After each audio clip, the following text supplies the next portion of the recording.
नमस्कार, मैं धीरेन्द्र कुमार श्रीवास्तव, प्रवक्ता वाणिज्य राजकीय हुसैनाबाद इंटर कॉलेज लखनऊ, माध्यमिक शिक्षा विभाग उत्तर प्रदेश द्वारा संचालित दूरदर्शन शिक्षण के अंतर्गत कक्षा 12 वाणिज्य संकाय के अंतर्गत विषय बही खाता तथा लेखा शास्त्र प्रश्न पत्र में अध्याय 1 साझेदारी खाते सामान्य परिचय एवं खाते के अंतर्गत हम कुछ विषय पर आज अध्ययन करेंगे।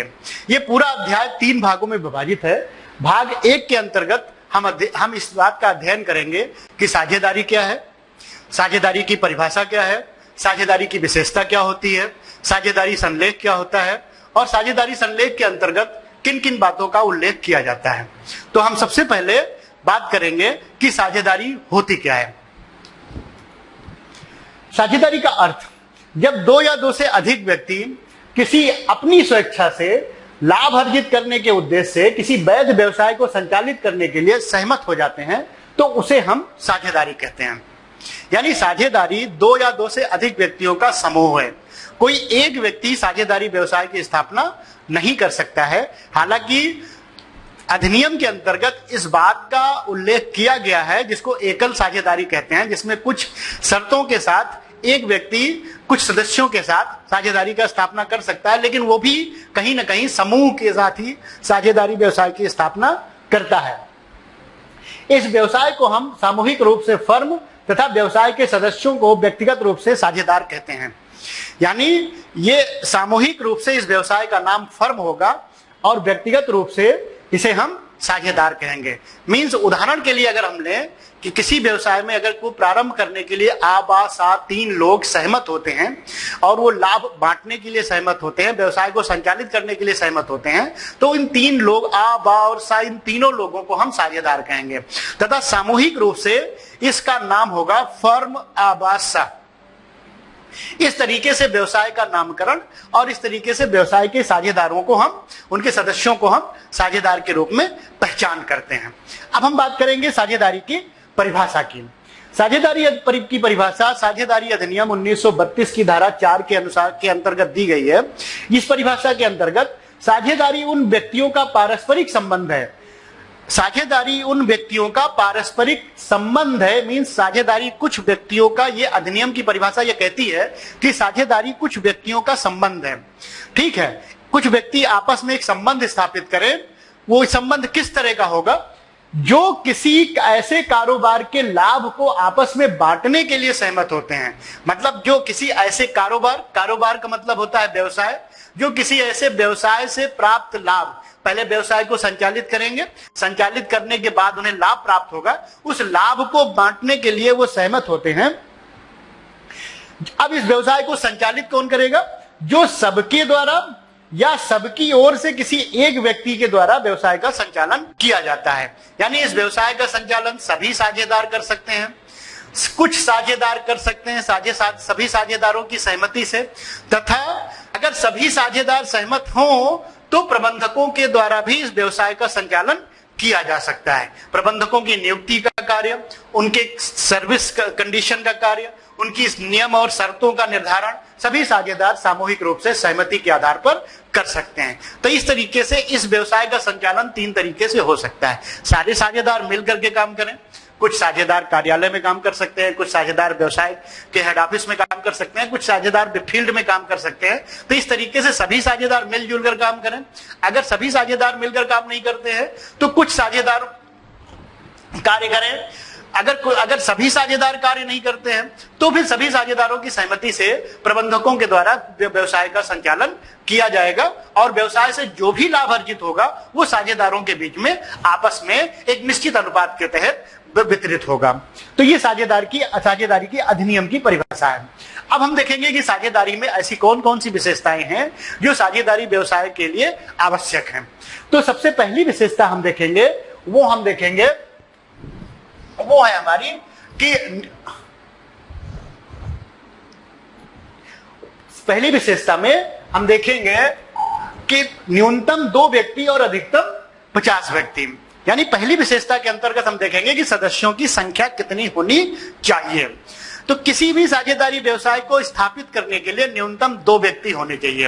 अब अधिकतम की हम बात करेंगे तो अधिकतम का उल्लेख साझेदारी अधिनियम के अंतर्गत नहीं किया गया है।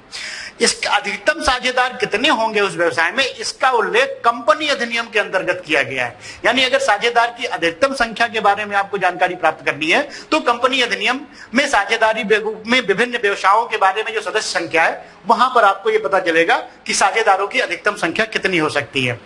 कंपनी अधिनियम 2013 के अंतर्गत, कंपनी अधिनियम 2013 जो बनाया गया 1956 की जगह पे, उसके अंतर्गत साझेदारों की अधिकतम संख्या 100 निर्धारित की गई थी। किंतु कंपनी विविध अधिनियम 2014 के अंतर्गत इस संख्या को 50 तक सीमित कर दिया गया। कहने का मतलब यह हो गया कि अब साझेदारी व्यवसाय के अंतर्गत न्यूनतम 2 व्यक्ति तथा अधिकतम 50 व्यक्ति हो सकते हैं। दूसरी हम बात करेंगे, वो हमारी बात होगी कि समझौते या अनुबंध के द्वारा व्यवसाय की स्थापना। तो साझेदारी व्यवसाय की स्थापना के लिए अनुबंध का होना आवश्यक है, क्योंकि अनुबंध के द्वारा ही साझेदारों के बीच में संबंधों की स्थापना होती है। जब तक उनके बीच में समझौता नहीं होगा, जब तक उनके बीच में व्यवसाय के चलाने के लिए शर्तें निर्धारित नहीं होंगी, जब तक उनके बीच में आपस में विभिन्न कार्यों के लिए अलग अलग शर्तें निर्धारित नहीं होंगी, नियम और शर्तों का उल्लेख नहीं होगा, तब तक उनके बीच में व्यवसाय की स्थापना नहीं हो सकती है। तो इस तरीके से दूसरी सबसे बड़ी विशेषता जो हमारी होगी वो होगी कि उनके अनुबंध के द्वारा एक व्यवसाय की स्थापना की जाएगी। तीसरे पॉइंट में हम आते हैं, वैध व्यवसाय का होना। वैध व्यवसाय का मतलब हो गया, वैध व्यवसाय का मतलब हो गया कि समय समय पर राज्य सरकार अथवा केंद्र सरकार उस देश में किस तरह के और कितने व्यवसायों को चलाने के लिए परमिशन देते हैं, इसका उल्लेख, इसका परमिशन जो है सरकार के द्वारा जारी की गई गाइडलाइन के अंतर्गत समय समय पर आता रहता है। तो ऐसा व्यवसाय जो केंद्र सरकार अथवा राज्य सरकार के द्वारा सहमति पूर्ण है, उस तरह के व्यवसाय को हम वैध व्यवसाय कहते हैं। अगर सरकार किसी व्यवसाय को करने के लिए मना करती है या वो अपनी विदेश नीति में परिवर्तन करती है और उस तरह के व्यवसाय को बंद करती है, तो फिर हमारे लिए भी उस व्यवसाय को बंद करना होगा, क्योंकि वो व्यवसाय हमारे लिए अवैध व्यवसाय होगा। अगर तो इस तरीके से वैध व्यवसाय का निर्धारण उस देश की सरकार के द्वारा किया जाता है। अब वैध व्यवसाय का निर्धारण आपका हो गया कि कौन सा व्यवसाय हम कर सकते हैं। तो वैध व्यवसाय के अंतर्गत आपका जो कि सरकार के द्वारा निर्धारित होना चाहिए वो हमारा वैध व्यवसाय होगा। किसी भी अवैध व्यवसाय का संचालन हम नहीं कर सकते हैं। और दूसरी चीज, इस बात का ध्यान रखा जाए कि धर्मार्थ कार्यों के लिए किसी साझेदारी का निर्माण नहीं किया जा सकता है। तो ये बात हो गई कि हम किस तरह के व्यवसाय का हम संचालन कर सकते हैं और किस तरह के व्यवसाय का संचालन हम नहीं कर सकते हैं। चौथा पॉइंट हमारा आता है कि लाभार्जन के उद्देश्य से, यानी व्यवसाय का जो सबसे बड़ा पॉइंट है हमारा साझेदारी का है वो है लाभ अर्जित करने का उद्देश्य। क्योंकि व्यवसाय में लाभ अर्जित करने के उद्देश्य से ही व्यवसाय का निर्माण होता है, व्यवसाय की स्थापना की जाती है और जो लाभ प्राप्त होता है उसे साझेदार एक निश्चित अनुपात के तहत वितरित करते हैं। तो इसलिए चौथा हमारा पॉइंट बहुत इंपॉर्टेंट पॉइंट है, वो है लाभ प्राप्त करने के उद्देश्य से। अब हम अगले पॉइंट की हम बात करेंगे, वो है हमारा लाभ हानि के अनुपात का होना। लाभ हानि का अनुपात का मतलब होता है कि साझेदारी व्यवसाय में अर्जित लाभ साझेदारों में वितरित किया जाएगा। अब ये किस अनुपात में वितरित किया जाएगा? जिस अनुपात में साझेदारों के द्वारा लाभ वितरित किया जाएगा वही अनुपात लाभ हानि अनुपात कहा जाता है। तो साझेदारी की एक बहुत बड़ी विशेषता यह है कि उनके बीच में लाभ हानि अनुपात का होना अत्यंत आवश्यक है, जिससे भविष्य में किसी भी तरह का कोई विवाद लाभ बांटने के संबंध में ना हो। तो अनुपात कैसे हो सकता है? मान लीजिए उदाहरण के लिए कि तीन साझेदार है, आ, बा और सा। इनके बीच में अनुपात 2:1:1 भी हो सकता है। इनके बीच में समान अनुपात भी हो सकता है, जिसको हम कह सकते हैं कि 1:1:1, इसको हम समान अनुपात कह सकते हैं। या फिर इनके बीच में 2:2:1 ऐसा भी हो सकता है। साझेदारी व्यवसाय में लाभ की अनुपात का निर्धारण करते समय साझेदारों द्वारा लगाई गई पूंजी तथा उनके द्वारा किए जाने वाले परिश्रम पर आधारित होता है कि कौन सा साझेदार ज्यादा पूंजी लेके आ रहा है और कौन सा साझेदार ज्यादा मेहनत कर रहा है जिससे कि ज्यादा लाभ अर्जित करने में उसका योगदान है। तो इस तरीके से इन सभी बातों को ध्यान में रख करके लाभ हानि अनुपात का निर्धारण किया जाता है। अब हम अगले विशेषता पर चलेंगे। अगली विशेषता है हमारी असीमित दायित्व। तो साझेदारों का जो दायित्व होता है वो असीमित होता है। असीमित दायित्व का मतलब यह हो गया कि साझेदारों के द्वारा किए जाने वाले कार्यों के लिए सभी साझेदार सामूहिक रूप से जिम्मेदार होंगे। एक साझेदार द्वारा अगर कोई संविदा किया जाता है तो उसका प्रभाव सभी साझेदारों पर पड़ेगा, और अगर ऋणों को भुगतान में फर्म सक्षम नहीं होती है तो साझेदारों की व्यक्तिगत संपत्तियों से ऋणों का भुगतान किया जाएगा। तो यह होता है असीमित दायित्व। असीमित दायित्व का मतलब कि व्यापार के दायित्व को उनके निजी संपत्तियों से भी भुगतान किया जा सकता है यदि व्यापार की संपत्तियां अपर्याप्त होंगी तो। अगला हम पॉइंट की बात करेंगे कि साझेदार जो है फर्म का प्रतिनिधि और स्वामी दोनों होता है। यहां पर दो बातों का उल्लेख किया गया है। एक यहां पर उल्लेख किया गया है कि फर्म का प्रतिनिधि होता है। प्रतिनिधि एक बड़ा इंग्लिश वर्ड होता है एजेंट। एजेंट बड़ा फेमस शब्द है जिसको सब जानते हैं। तो साझेदार व्यवसाय का एजेंट होता है। एजेंट का मतलब व्यवसाय की तरफ से कोई भी साझेदार जो भी कार्य करेगा वो सभी साझेदारों के द्वारा मान्य माना जाएगा और वो सभी साझेदारों और फर्म पर प्रभावी होगा। इस तरीके से स्वामी का मतलब क्या हो गया कि व्यवसाय का स्वामी। व्यवसाय का स्वामी इसलिए कि पूंजी के द्वारा निर्माण व्यवसाय के साझेदार ही करते हैं, उस व्यवसाय का निर्माण साझेदार करते हैं, इसलिए वो उसके स्वामी होते हैं। और जो भी व्यवसाय में लाभ अर्जित होगा उस लाभ को प्राप्त करने के वो अधिकारी होंगे। तो इस प्रकार साझेदारी में इन बातों का होना बहुत आवश्यक है। अगर ये सभी बातें साझेदारी व्यवसाय में पाई जाती, उस व्यवसाय में पाई जाती हैं तो वो व्यवसाय हमारा साझेदारी व्यवसाय होगा।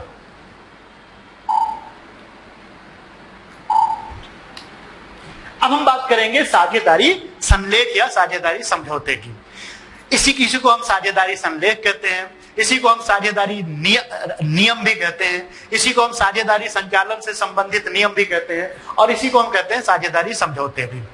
साझेदारी समझौता क्या होता है या संलेख क्या होता है? साझेदारी व्यवसाय संचालित करने के लिए साझेदारों के बीच में लिखित अनुबंध को हम साझेदारी समझौता कहते हैं। वैसे तो साझेदारी व्यवसाय चलाने के लिए उनके बीच में चाहे संबंध लिखित हो अथवा मौखिक दोनों मान्य होगा, लेकिन संलेख हम उसी को कहेंगे जो हमारा लिखित रूप में होगा, क्योंकि लिखित संलेख के द्वारा, लिखित समझौते के द्वारा जो हमारे पास पर्याप्त प्रमाण होगा वो प्रमाण ये दर्शाएगा कि इन लोगों के बीच में साझेदारी व्यवसाय की स्थापना हुई है। अगर ये मौखिक समझौता करके किस व्यवसाय का संचालन करते हैं तो उसका कोई प्रमाण हमारे पास नहीं होगा, और प्रमाण के अभाव में यदि कोई विवाद भविष्य में होता है तो उस विवाद के समाधान में कोर्ट किसी भी प्रकार की इनकी सहायता नहीं कर पाता है। तो ऐसी दशा में यह माना जाता है कि साझेदारों के बीच में समझौता होना आवश्यक है। यह समझौता लिखित रूप में हो तो यह बहुत बड़ी चीज होती है, जिससे कि भविष्य में अगर कोई विवाद उत्पन्न होता है साझेदारों के बीच में तो यह समझौता ही उस समय प्रमाण के रूप में कार्य करता है। तो ये हम बात समझ चुके हैं कि साझेदारों के बीच में लिखित अनुबंध को हम साझेदारी संलेख कहते हैं। साझेदारी संलेख में साझेदारी व्यवसाय को चलाने के लिए जितने नियमों की आवश्यकता होती है उन सभी नियमों का यहां पर उल्लेख किया जाता है। अब मुख्य रूप से किन किन बातों का हम उल्लेख करते हैं साझेदारी नियम के अंतर्गत, उसको हम यहां पर देखते हैं। साझेदारी संलेख के अंतर्गत कौन कौन सी बातों का उल्लेख किया जाएगा उनको हम मुख्य रूप से देखेंगे, जिसमें सबसे पहला पॉइंट हमारा है फर्म का नाम व पता। तो सबसे पहले पॉइंट के अंतर्गत जब भी हम साझेदारी समझौते का निर्माण करेंगे उसमें फर्म का नाम क्या होगा और फर्म का पता क्या होगा। पते में हम देखेंगे कि फर्म का कार्यालय कहां पर होगा। कार्यालय का मतलब होता है रजिस्टर्ड कार्यालय, कि जहां पर उसके सारे जो है वो कार्यालय संबंधी कार्य किए जाएंगे। और दूसरा कारखाने का पता। कारखाने का पता वो होगा जहां पर व्यवसाय किया जाएगा। ये दोनों एक ही जगह हो सकते हैं और अलग अलग भी हो सकते हैं। तो इस तरीके से फर्म का नाम क्या होगा और उसका पता क्या होगा तथा उसका व्यवसाय क्या होगा, इन बातों का उल्लेख हम करेंगे। दूसरा पॉइंट हमारा है कि साझेदारी का नाम, पता एवं अधिकार एवं कर्तव्य। तो साझेदारों का नाम एवं पता, साझेदारों का नाम क्या है, उनका पता क्या है, पता का मतलब उनका निवास स्थान कहां पर है, और यह कोई साझेदार कोई अलग से व्यवसाय भी करता है तो किस तरह का व्यवसाय करता है उसका भी उल्लेख यहां पर साझेदारी संलेख के अंतर्गत किया जाना चाहिए, जिससे कि उसके लाभों को हम क्लियर कर सकें कि उसका खुद का लाभ, खुद के व्यवसाय का लाभ कहां पर कितना है और व्यवसाय का लाभ उसका कितना हो रहा है। इसके अलावा हम ये भी देखेंगे कि उस साझेदारों के अधिकार क्या क्या हैं और कर्तव्य क्या क्या हैं। यहां पर हम ये इस बात का उल्लेख करना चाहेंगे कि सभी साझेदारों के अधिकार और कर्तव्य बराबर नहीं होते हैं। कुछ साझेदारों के अधिकार ज्यादा होते हैं, हो सकते हैं, और कुछ साझेदारों के अधिकार कम हो सकते हैं। उदाहरण के लिए हम मान सकते हैं कि कुछ साझेदार केवल लाभ के लिए साझेदार हो सकते हैं, कुछ साझेदार सांकेतिक रूप में साझेदार हो सकते हैं। तो इस तरीके से जो जिस प्रकृति के साझेदार होते हैं उसी के आधार पर उनके अधिकार और कर्तव्यों का निर्धारण भी किया जाता है। तो सभी साझेदारों का अलग अलग अधिकार क्या होगा और कर्तव्य क्या होंगे, इस बात का उल्लेख साझेदारी समझौते के निर्माण के समय ही निर्धारित कर लेना चाहिए, जिससे कि भविष्य में उनके बीच में आपस में किसी भी तरीके से किसी भी प्रकार का कोई विवाद उत्पन्न ना हो। तो तीसरे पॉइंट की हम बात करेंगे, जिसमें कि व्यापार आरंभ करने की तिथि। वैसे तो व्यापार आरंभ करने की तिथि रजिस्ट्रेशन की तिथि मानी जाती है।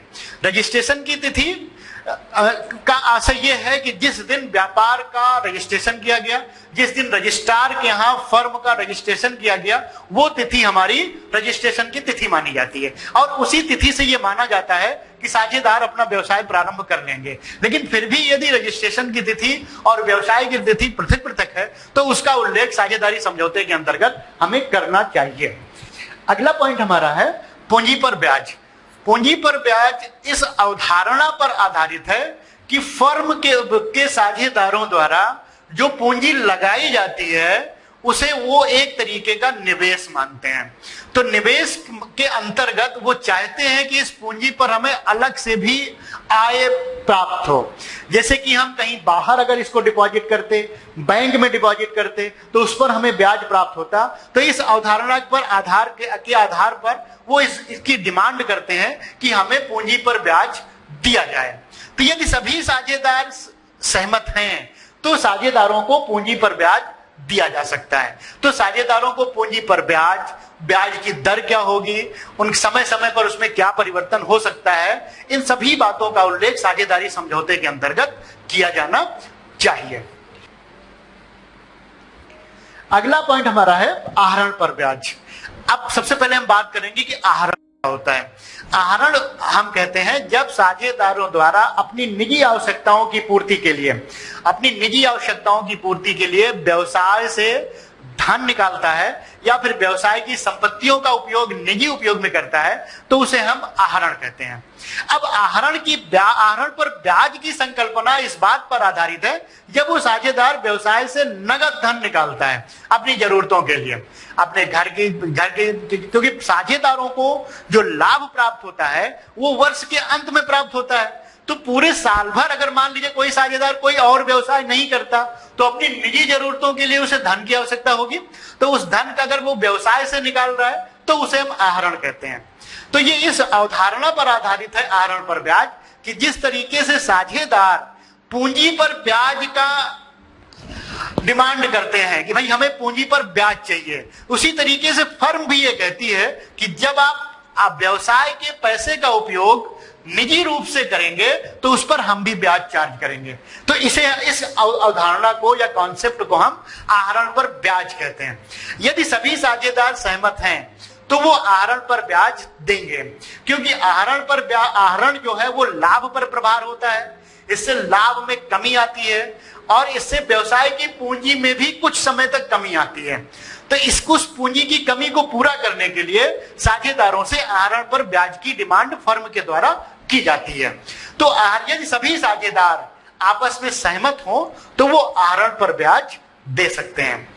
आहरण पर ब्याज का निर्धारण उनके धनराशि के आधार पर, उनके समय के आधार पर किया जाता है। आहरण पर ब्याज फर्म के लिए लाभ होता है और जो कुल लाभ में जाकर के जोड़ा जाता है। इसके बाद आगे हम बात करेंगे साझेदारों को वेतन।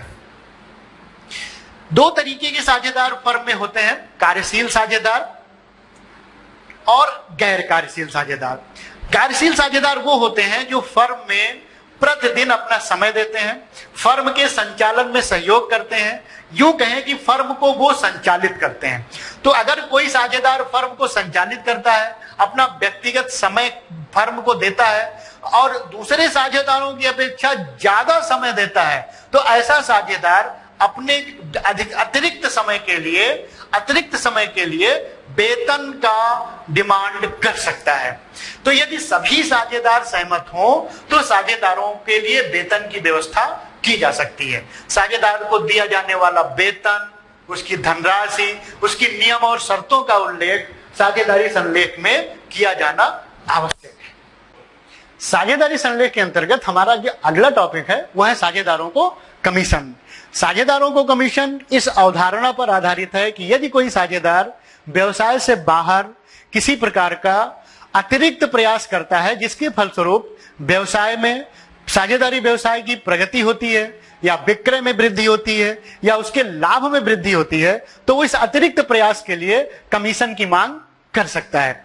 यदि सभी साझेदार आपस में सहमत हों तो साझेदारों को कमीशन दिया जा सकता है। साझेदारों को दिया जाने वाला कमीशन के संबंध में आपस में किन आधार पर कमीशन का निर्धारण किया जाएगा, किस दर पर कमीशन का निर्धारण किया जाएगा, इस बात का उल्लेख साझेदारी संलेख में किया जाना आवश्यक है। यदि सभी साझेदार आपस में सहमत हों तो लाभ या फिर विक्रय के आधार पर कमीशन का निर्धारण किया जा सकता है। लाभ पर कमीशन का निर्धारण किया जाएगा या फिर विक्रय पर कमीशन का निर्धारण किया जाएगा, इस बात का उल्लेख भी साझेदारी संलेख के अंतर्गत किया जाना आवश्यक है। साझेदारी संलेख के अंतर्गत अब हम बात करेंगे ख्याति मूल्यांकन की विधियां की। ख्याति मूल्यांकन की विधियों में सबसे पहले हम ये जानेंगे कि ख्याति किसे कहते हैं।